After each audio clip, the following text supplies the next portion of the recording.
Era una iglesia sin egoísmo, que había aprendido a compartir. No decían ser suyo propio nada de lo que tenían. Lo poco o lo mucho que tenían, sabían compartirlo. Dice la Escritura que había personas que incluso, versículo 34, no había entre ellos ningún necesitado, porque todos los que poseían heredades o casas las vendían y traían el precio de lo vendido. Lo ponían a los pies de los apóstoles y se repartía a cada uno según su necesidad.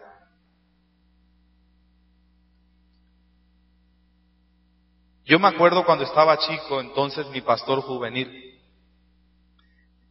íbamos a los lugares, a los ranchos de las iglesias, de la iglesia, al campo de la iglesia, en los ranchos. Y así como aquí hay huertas de mango, huertas de naranja, de ciruela, había personas que la iglesia, la grandota, la iglesia madre, como la iglesia congregacional, ir a pozole y apoderado a pedir ayuda.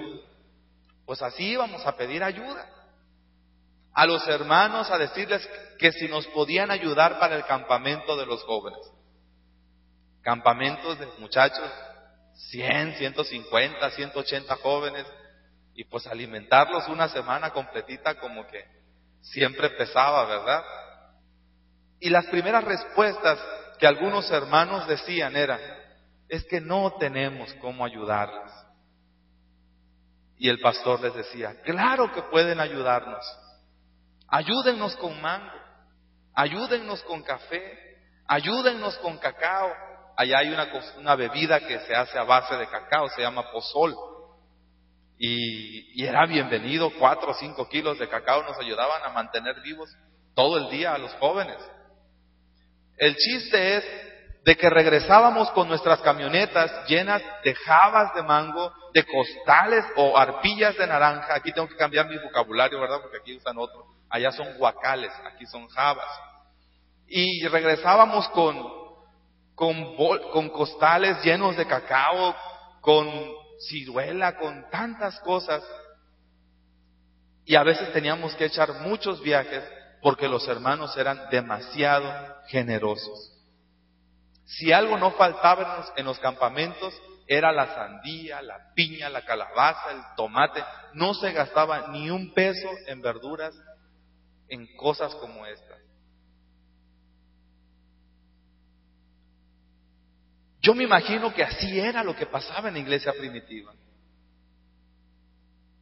No necesariamente tenemos que soltar un cheque o el billete más grande que tengamos en la bolsa.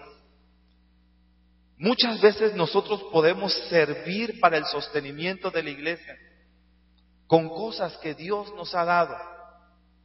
Y tal vez nosotros lo hacemos menos, pero Dios puede usarlo en gran manera.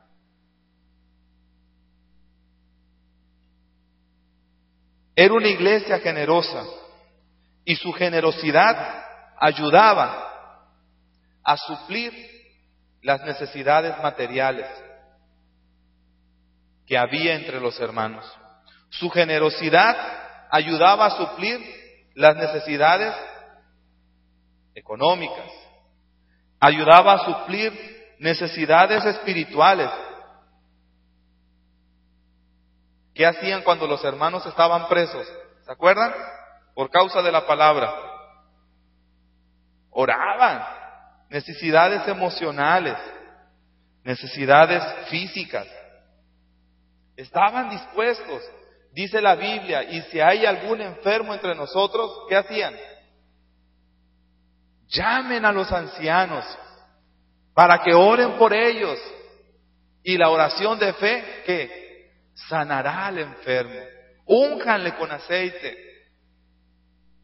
La iglesia primitiva era una iglesia generosa.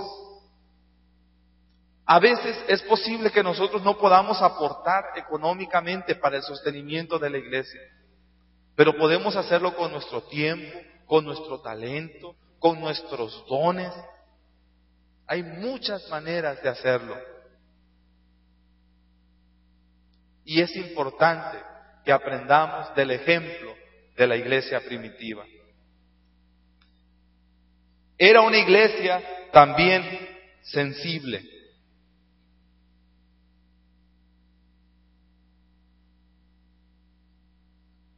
¿Recuerdan cómo inicia el versículo 32? La multitud de los que habían creído era ¿qué? De un corazón y un alma. Vean ustedes lo que dice el versículo 34. Así que no había entre ellos ¿qué? Ningún necesitado. Versículo 35 al final. Y se repartía a cada uno según su necesidad. Era una iglesia sensible a las necesidades de los que estaban en medio de ellos. Era una iglesia misericordiosa, que sabía ponerse en los zapatos del otro, que le dolía lo que le pasaba, lo que le sucedía.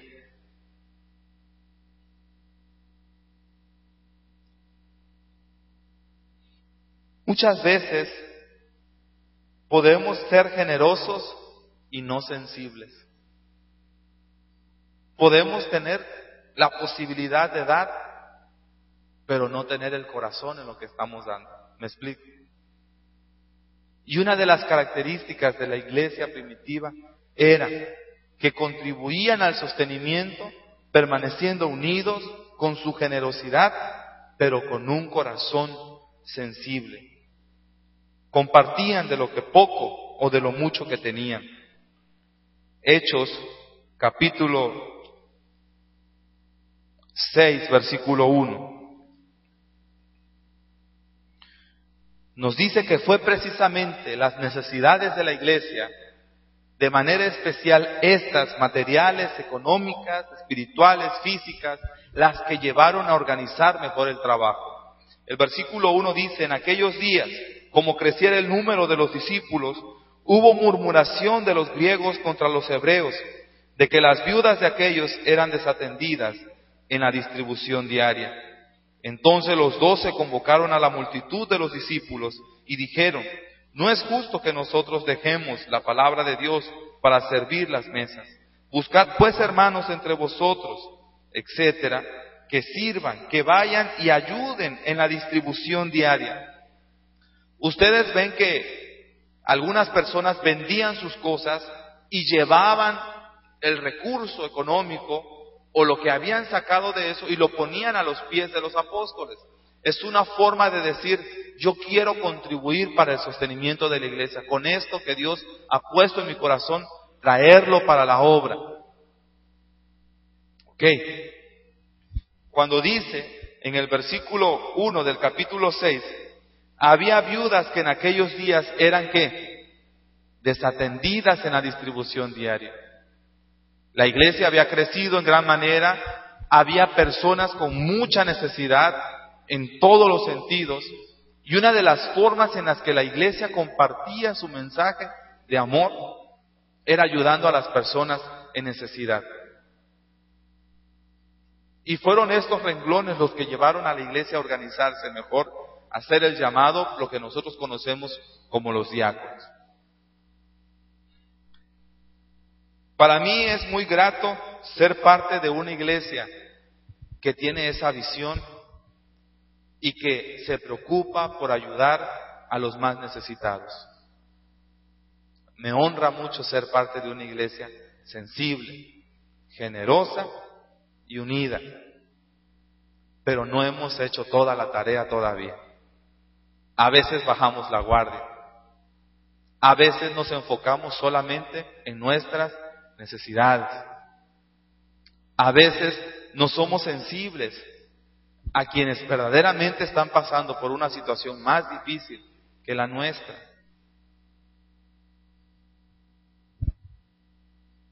¿Cómo le hacían en la iglesia primitiva? Se organizaban. Hechos capítulo 11, por favor.